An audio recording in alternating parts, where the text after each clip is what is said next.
l'inauguration de l'expo d'un artiste, Francisco Ruiz. Et voilà, c'est la découverte de son œuvre qui est très étonnante. Donc voilà, les pleins feux commencent par ça, mais c'est d'abord cette expo de Francisco qui est importante. Donc voilà, j'imagine qu'il y a des réactions très étonnées. C'est super intriguant et comment dire. En fait, on a l'impression de s'amuser, on retourne dans notre âme d'enfant et on apprend à l'apprivoiser en même temps de la découvrir. Et c'est fantastique, genre, cette interaction.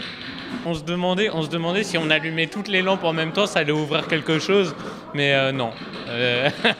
La disposition de l'espace est très intéressant, du coup par rapport aux performances. Par exemple, ce que j'ai bien aimé, c'était tout ce qui est les jeux avec les lumières, les capteurs qui se déclenchaient quand on passait devant. Et oui, le fait qu'il y ait un petit parcours, qu'il y ait plusieurs jeux différents, pareil là avec les ombres, tout ça, ouais, c'était sympa du coup. Ça permet de voir autre chose. Et les images sont belles. Hein.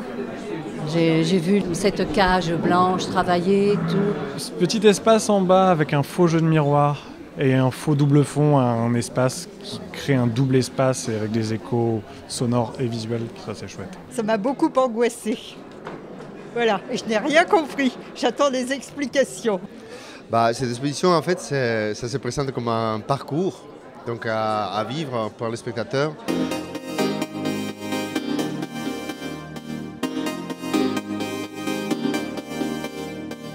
Donc même si on peut parler des œuvres séparées, les choses se suivent et se parlent entre elles. Et j'espère qu'ils parlent aussi avec les spectateurs, que dans l'idée que j'ai eue pour l'expo, il n'est pas tellement un spectateur, il est ce que j'appelle un témoin. C'est-à-dire son corps, avec son image, son ombre et parfois aussi son reflet, il fait partie des différentes œuvres qu'il va traverser.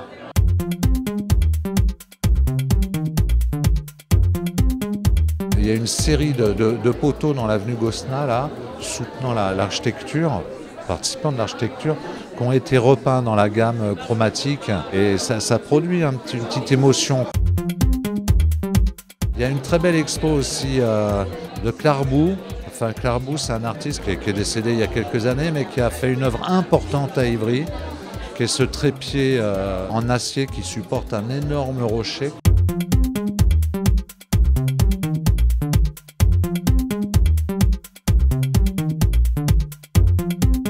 C'est aussi le lancement d'un week-end plein feu, c'est une tradition à Ivry. L'idée c'est que les artistes qui vivent à Ivry ouvrent leurs ateliers pendant l'espace d'un week-end et accueillent leurs voisins. Enfin, il y a une offre comme ça très naturelle, très conviviale.